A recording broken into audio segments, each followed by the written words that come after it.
Thank you, Freak. And to Jat's point about playing against the poke comp properly, we have a replay that perfectly illustrates this. So we're going to go 20 minutes, or 28 minutes rather, into the game. Get that up there. Exactly. Zyrene, I'm going to let you just take this one away. Everybody knows my hate for the AP Ezreal right now, and I've been talking about you have to draft against it, and they blue side drafted this, and the perfect counters have already been created for Gravity. They put themselves in a situation in Champion Select where they could either last pick the Ezreal and complete a poke comp, or go for this amazing Jarvan 4 pick. But right here, you're going to see Engage, and you know what? I don't have to say anything else. You're just going to watch this clip and how to get to this AP Ezreal.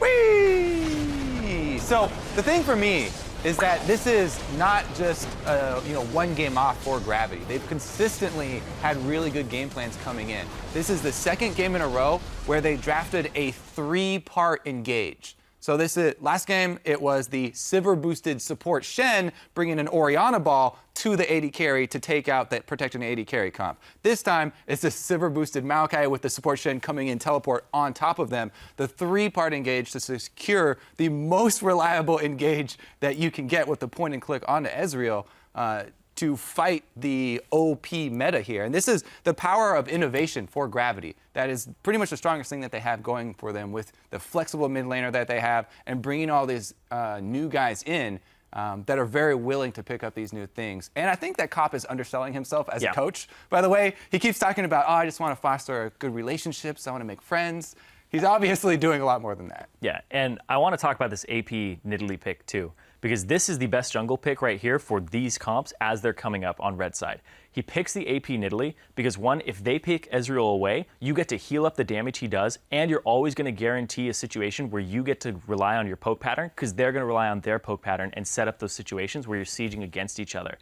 So if they take the AP away, then you get to do that. If you get the AP Ezreal on your own side, you just have more poke.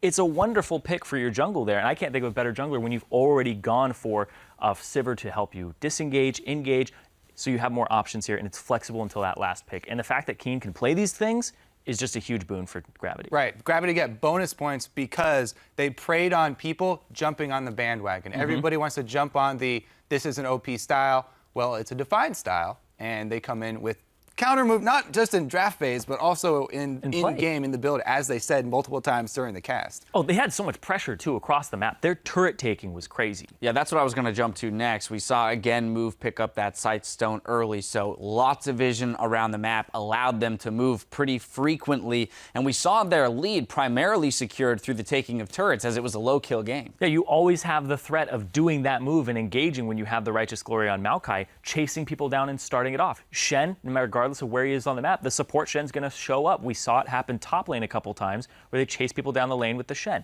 I thought that was really, really good. And the fact that they're rotating like this consistently, it's not a fluke. Gravity's shot calling is really, really good. Like Bunny Fufu and Move, Haunter, Gravity just seems to have, across the board, some of the most improved players. They are 100% a top team in North American LCS. And I forgot the second thing. That's all right. What I was They're just so good, you forgot. I want to key off of this. No, now we got it.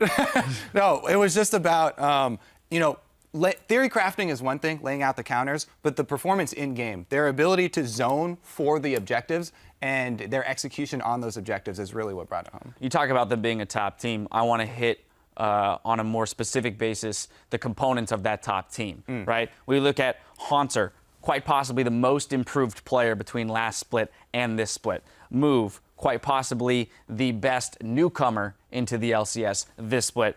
Altec, quite possibly the best acquisition for a team. So the three, like we see these core three along with then Bunny Fufu, as you mentioned, stepping up to the shot calling, and they are demonstrating that their shot calling is top tier. Every single piece of this puzzle seems to be falling into place at the right time as they make this final push to the playoffs, and we see them now tied for first place with TSM. Yeah, I think it's a lot of they just fit together so perfectly like a puzzle. Move provides the vision that opens up Haunter to play his style that he's wanted to play and be aggressive and make aggressive moves. Bunny Fufu unlocks Altec with a very kind of varied lane. They can be aggressive, they can be passive, but they know how to move around the map. And I think this is just wonderful across the board, and they complement each other in such a nice way. Yeah, I think ultimately it's just going to make for a very interesting race for first place now as the two teams share one win apiece in the head-to-head. So coming down the stretch, we'll see how that one turns out. Don't touch that browser, though. After this quick break, we'll jump into our game of the week, where Team Dignitas will look to claim a share of first place as they take on Team Liquid. Stay with us.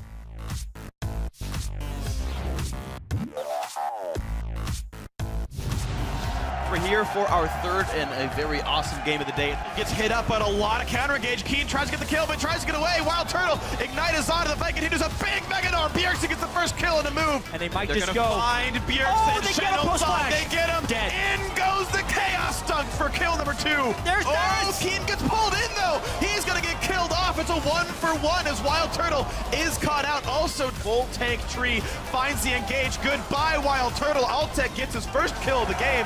Gravity, they end week 6 in first place.